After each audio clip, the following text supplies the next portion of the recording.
The soup was still hot when my mother smiled at me across the Thanksgiving table and said the cabin was finally gone. "We closed on your grand's place last week," she said, swirling her wine. "You were never in the will anyway." My sister laughed into her napkin. "Good. She would have just let it sit there collecting dust." 14 faces turned to watch me fall apart. I didn't. None of them knew the deed to that mountain cabin already had a name on it, sitting in my bag beside my chair. And in about 90 seconds, that name was going to turn Thanksgiving dinner into the quietest room in the county. My name is Clara Holt, 32 years old. I manage the accounts for 3 small farms and a feed supply business outside of Millhaven. I have kept other people's books for 10 years, and I have never once lost a number. I also never lose a document. To explain how I ended up at that table holding a deed, I have to go back almost a year. It was a Thursday in January, and I was reconciling the Garfield farm ledgers when the call came. My gran, Edna Holt, had taken a bad turn in the night. I was the one they called. I was always the one they called. Not my mother, who lived 20 minutes across town. Not my sister Paige, who lived even closer. Me, because for 7 years, I had been the one driving out to the cabin on Ridgeline Road with her medications, her tax documents, her groceries, and a thermos of tea for the long mornings.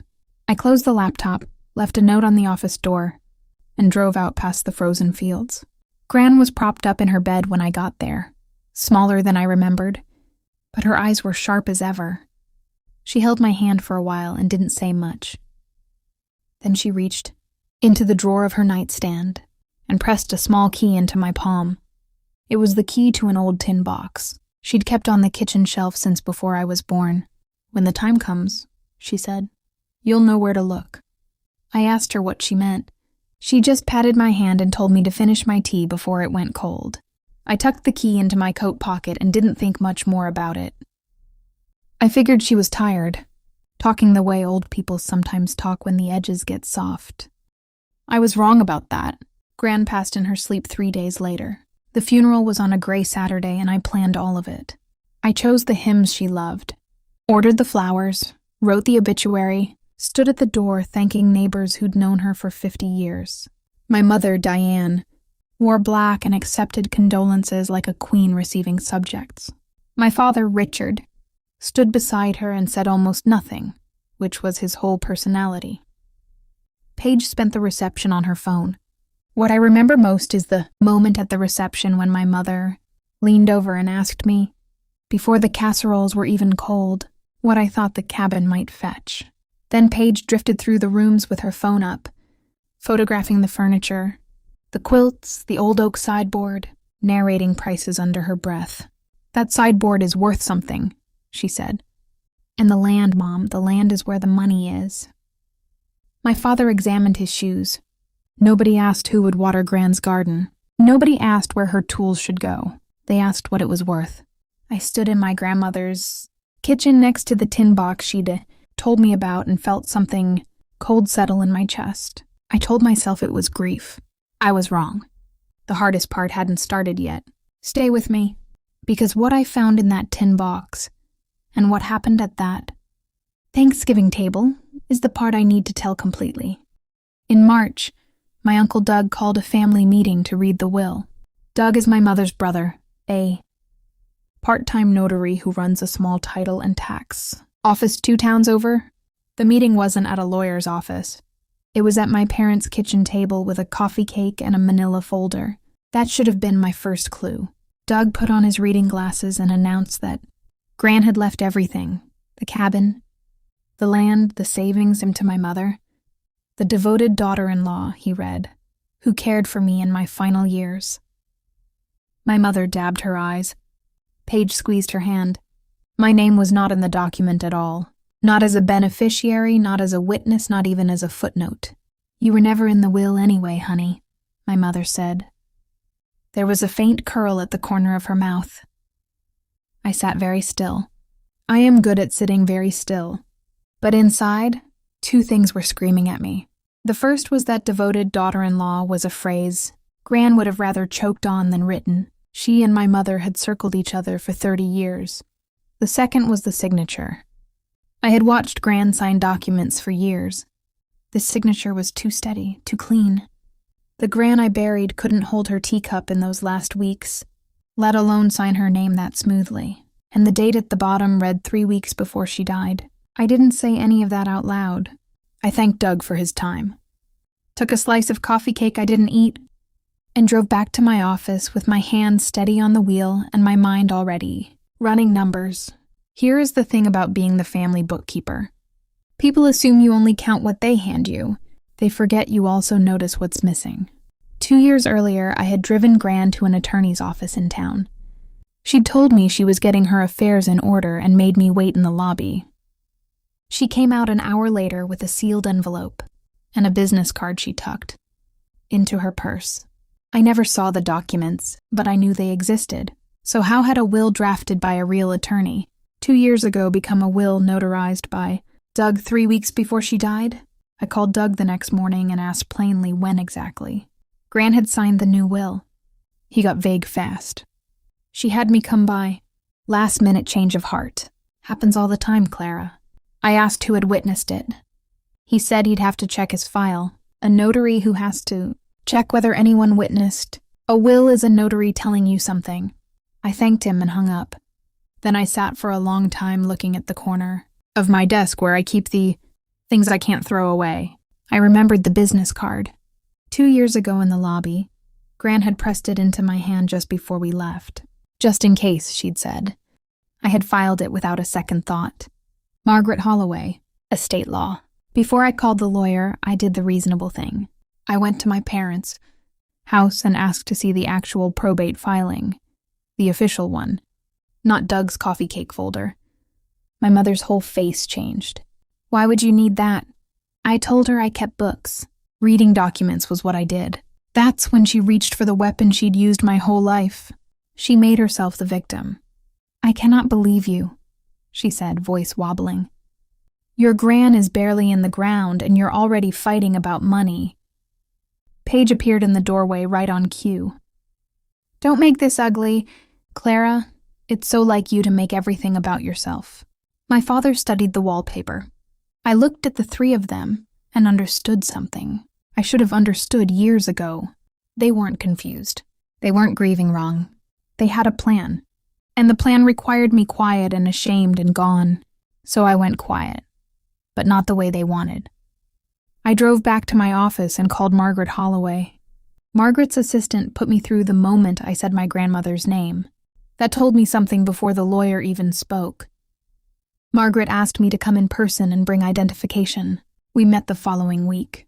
She told me that 2 years ago, Gran had come to her clear-headed and deliberate, and drafted a proper will. Signed, witnessed by 2 members of Margaret's staff, notarized correctly. In it, Gran left the cabin and the surrounding 12 acres to me. To Clara, the one who stayed. Margaret read it aloud, and I had to look at the window for a moment. Then I told her about Doug's version, the steady signature on a dying woman, the 3 weeks before date, the kitchen table reading. Margaret's expression went flat and professional, which is how lawyers look when they're furious. A valid later will can supersede an earlier one, she said. But it has to be valid. If your uncle's document is what you suspect, then the will currently in probate is fraudulent. I asked where Gran's original signed will was. Margaret had a copy in her file, but the executed original, Gran had insisted on keeping it herself. In her safe deposit box at the Millhaven Community Bank. Access would require the key, Margaret said, and the documentation she set aside. A key, a box. I felt the cold of a tin lid against my memory. The next morning, I drove out to the cabin one last time before it changed hands. The estate company hadn't locked it yet. I still had the old key Gran had given me years ago. Assumed the one to the back door that stuck if you didn't lift the handle just right.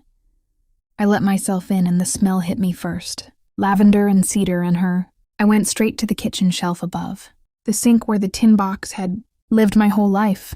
I took the small key from my coat pocket. The one she'd pressed into my hand in January. And it fit. Inside, under a recipe card stained with decades of use, I found 2 things. The first was a flat brass key in a small envelope marked in her handwriting, Millhaven Bank, Boxer de Yoit. The second was a sealed letter, my name on the front in her looping cursive. Just Clara.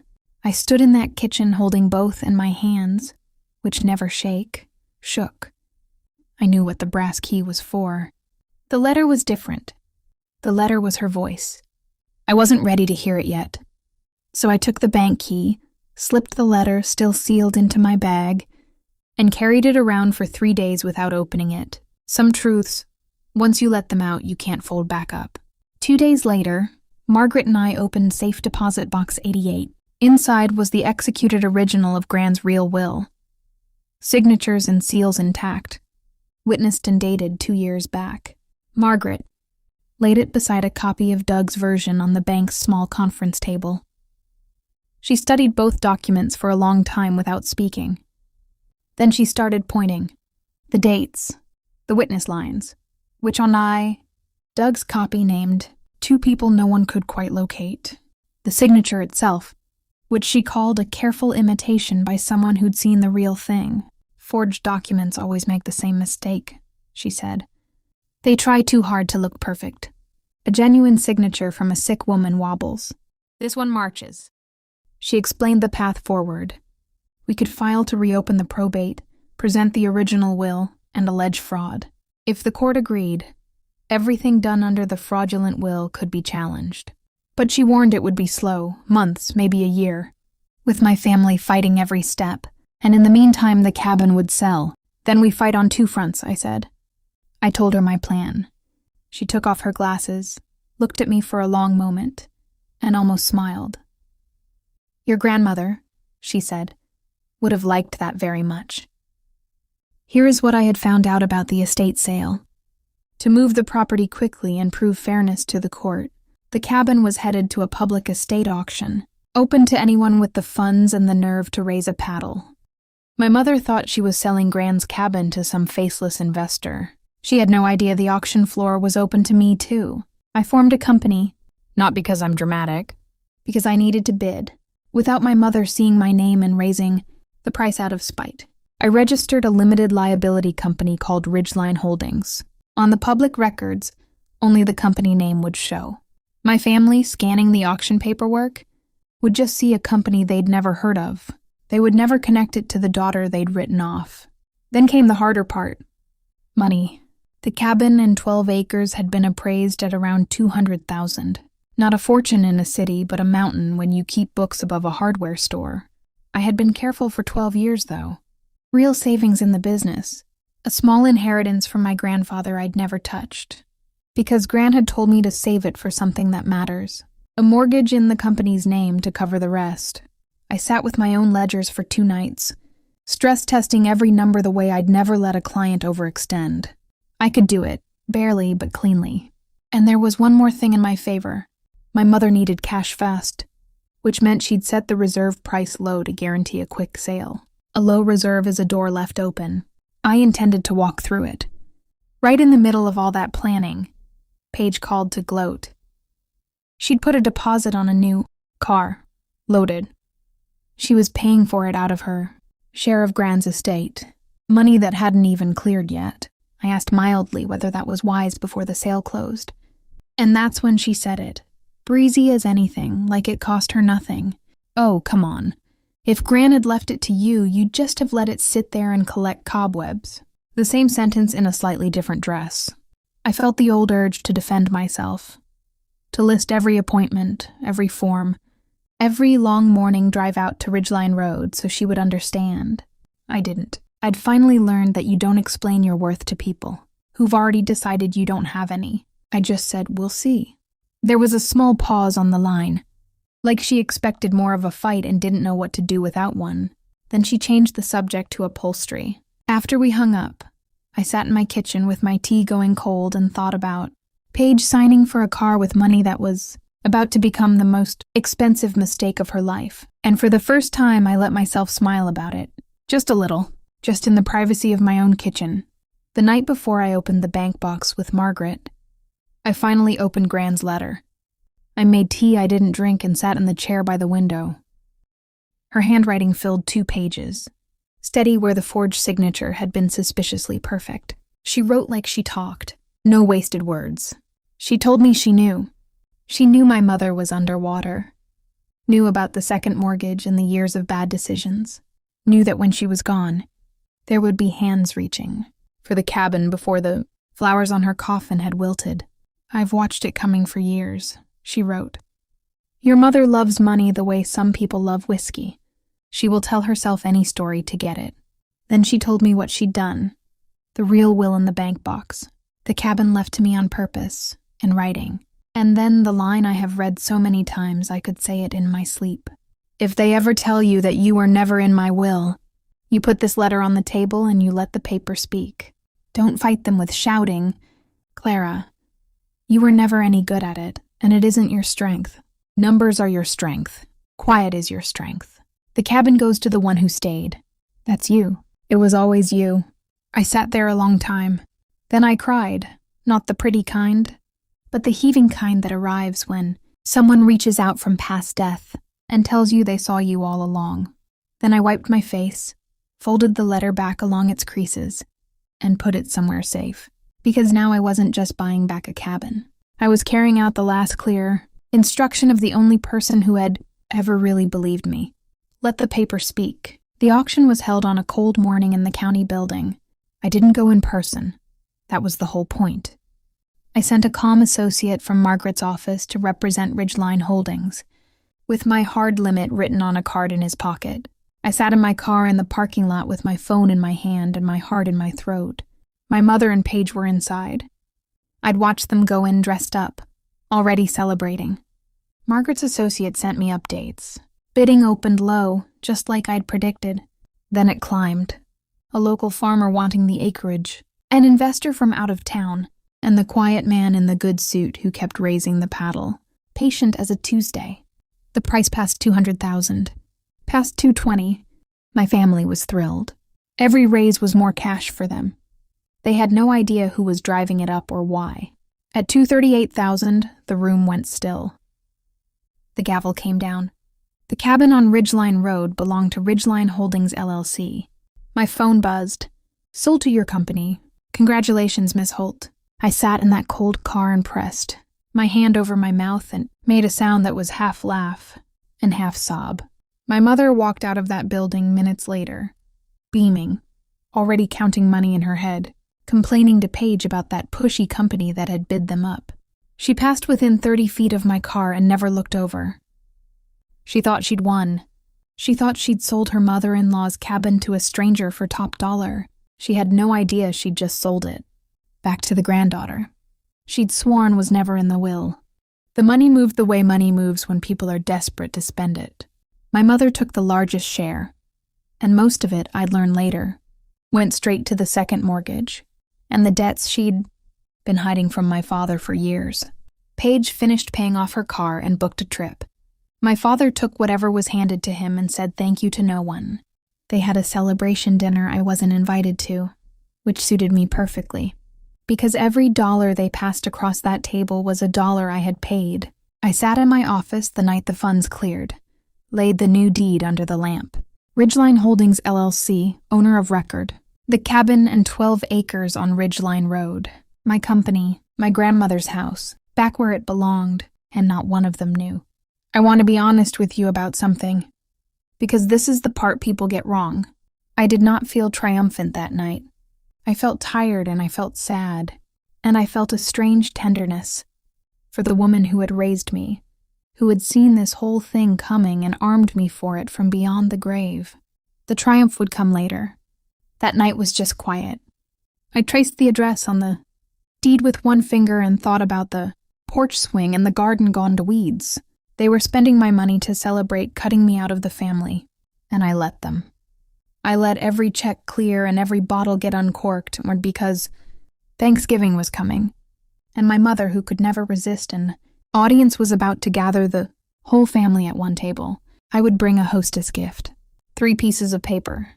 The invitation came in early November, and it didn't surprise me. My mother called, sweet as anything, to invite me to Thanksgiving dinner. She invited me for 2 reasons, and I could hear both of them under her cheerful voice. The first was theater. Nothing said this family has moved on. Nothing to see here, like the difficult daughter at the holiday table. The second was nerves. Word had gotten around that some company had been quietly requesting estate records from the county, and my mother wanted to make sure I wasn't stirring a pot that might splash on her. So she wrapped a leash in ribbon and called it an invitation. You'll come, won't you? It's Thanksgiving. Let's put all this behind us. Then, because she couldn't help herself, she added the reminder. And let's not have any drama about the cabin. You were never in the will anyway, sweetheart. Don't go ruining everyone's Thanksgiving over it. I held the phone and looked out my office window at the autumn leaves. I thought about Margaret's filing. Drafted and ready to go the week after the holiday. I thought about the deed in my desk drawer and the letter in my bag. You have no idea what you're inviting into your dining room. I'll be there, I said warmly. What can I bring? She told me just myself. I told her I'd bring myself. And I also meant the slim leather folder that would be sitting in my bag beside the stuffing the night before Thanksgiving. I assembled the documents the way I assembled things for clients, in the right order, telling a true story cleanly. 3 pieces of paper. The first was the deed. Ridgeline Holdings LLC, owner of record, dated the day of the auction. The second was the conformed copy of Gran's real will, Margaret's seal in the corner. My name in the body. The cabin goes to my granddaughter Clara, the one who stayed. The third was Gran's letter, the one in her own hand, the one that said, "Let the paper speak." I slid each one into the folder in the order I'd reveal them. Deed first to show I owned it, will second to show it was always meant to be mine. Letter last, because the letter was the heart, and you save the heart for the end. I sat back and looked at the stack. 3 pages, 1 quiet sentence to go with them, already chosen, already rehearsed until it had no shake left in it. I closed the folder, went to bed, and to my own surprise, slept like a stone. On Thanksgiving morning, I drove across town to my parents' house. Paige's enormous new car was already in the driveway, the one she'd bought with my money. I sat for one breath with my hands on the wheel. Then I picked up my bag, felt the corner of the folder press against my palm, and walked up to the door where I could already hear them laughing inside. The dining room was warm and bright and smelled like a holiday should. The good china was out, candles lit, 14 people around the table, my parents, Paige and her husband, my Uncle Doug, cousins, aunts. Doug sat near the end like a man who wanted to be close to the door. My mother presided at the head, glowing, refilling glasses, queen of a kingdom she thought was completely secure. She greeted me with a hug that was all performance and seated me on her right, the place of honor, so everyone could see how gracious she was being to the difficult daughter. I let her. I complimented the table. I passed the rolls. I asked Paige's husband about his job. I was by every account a perfectly pleasant guest. Inside I was as still as I have ever been. We ate, we toasted the season. And then between the main course and the pie, my mother tapped her glass with a fork and said she had a little family, announcement worth celebrating. I just want to say what a hard year it's been, losing Gran. But we got through it together as a family. And I'm happy to share that we finally closed the sale of her cabin last month. It's done. We can all move forward now. Glasses lifted around the table. Then her eyes slid to me and the smirk came out. The one she'd been saving. The one that needed an audience to work. I know that's been a sore spot for some, she said lightly, swirling her wine, looking right at me. But honestly, sweetheart, you were never in the will anyway. Grandma just knew who'd handle things responsibly. A few uncomfortable chuckles around the table. My father went very still. The whole table waited to see if I'd cry or argue or slink away the way I always had. I set down my fork. I didn't reach for my folder yet. I just looked at my mother and let a small silence stretch. The kind that makes confident people start to wonder. Paige, who could never stand a silence, rushed to fill it. She lifted her glass toward me like she was doing me a kindness. Don't feel bad, Clara, honestly. If Gran had left it to you, you'd have just let it sit there collecting cobwebs anyway. Travis, her husband, murmured. Paige. She waved him off, pleased with herself. Doug reached for his water glass and missed it on the first try. I sat there in the place of honor on my mother's right side and felt the last bit of hesitation leave my body. They had had their say. Both of them, in public, in front of every witness at that table. They'd made themselves perfectly clear. I picked up my napkin, folded it, and set it beside my plate, slow and deliberate, the way Gran used to when she'd decided a conversation was finished. Then I reached into my bag. I asked my mother one question, in the same pleasant voice I'd used about the rolls. "Can I ask who you sold the cabin to?" She blinked, thrown by how calm I was. "What?" "The cabin," I said. "Who bought it?" She recovered. She loved telling this part. "Some company," she said with a little wave. "Ridgeline Holdings, I think. An investment outfit. They bid it up nicely, actually. Paid well over what we expected." She smiled around the table, collecting her admiration. "So really, it worked out for everyone." "Ridgeline Holdings," I repeated, like I was making sure I had it right. "That's right," she said. "Why?" I felt the whole strange year arrive at this single point. The funeral and the forged will and the cold car in the auction parking lot. All of it funneling down to the next 60 seconds. The candles flickered. The pie sat cooling.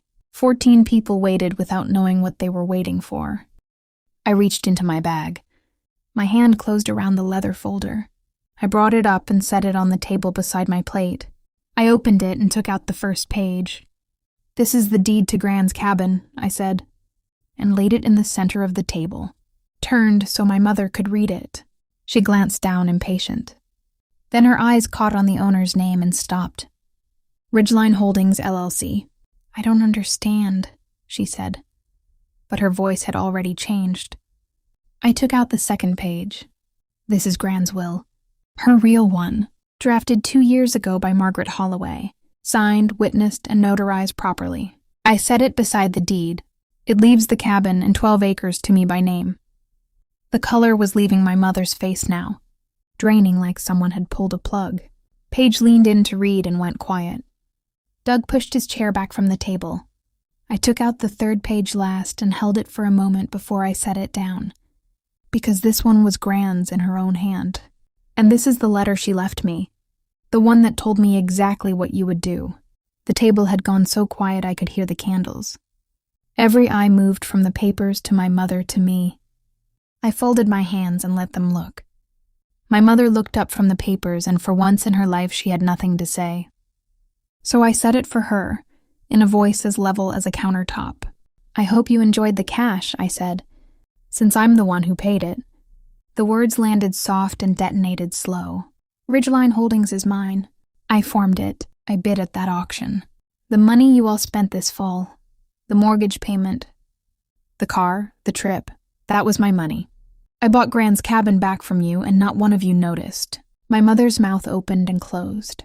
Then she found her voice, and it came out the way I knew it would. Loud, scrambling, furious. "That's a lie. Doug, tell her. Tell her that will isn't real." But Doug was already on his feet, gray as ash, backing toward the door, muttering that he needed to go, that he wasn't part of this. I didn't raise my voice. I didn't have to. I put one hand flat on Gran's letter and looked at my mother across the ruined tablecloth. "You said I was never in the will," I said. "You were right, because the one I was in you replaced. And I have the original." The candles burned. Nobody moved.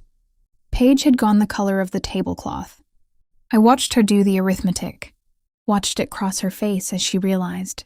The car in the driveway had been bought with money that was about to be clawed back.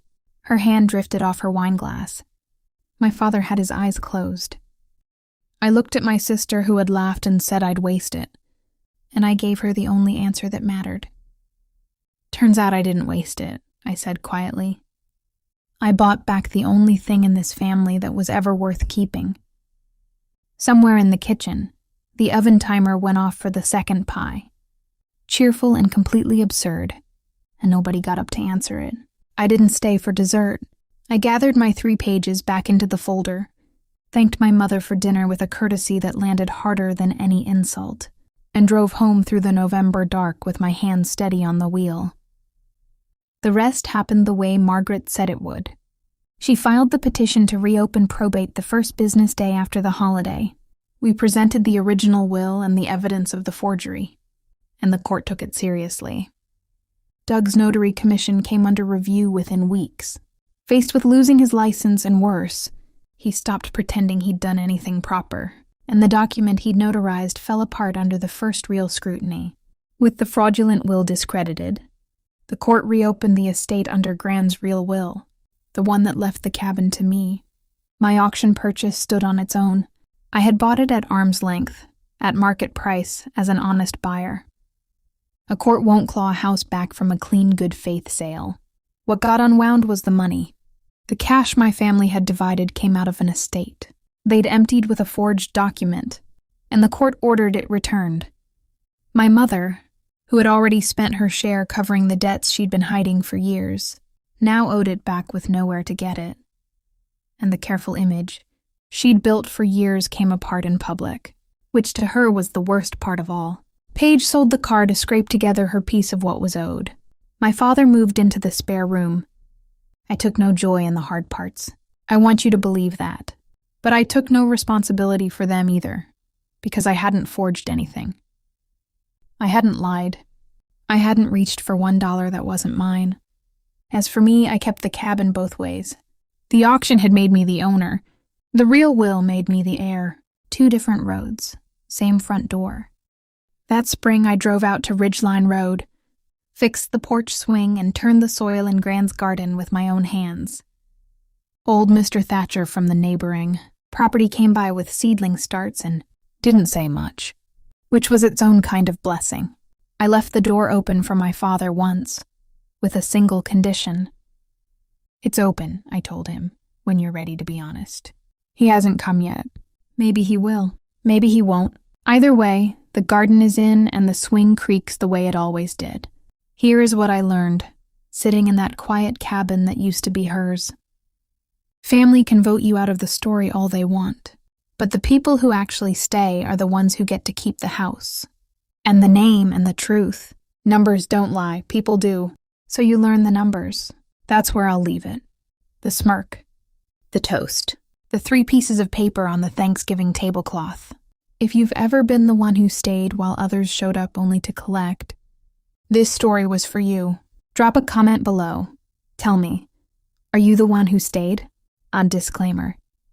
This is a fictional story created for entertainment purposes only.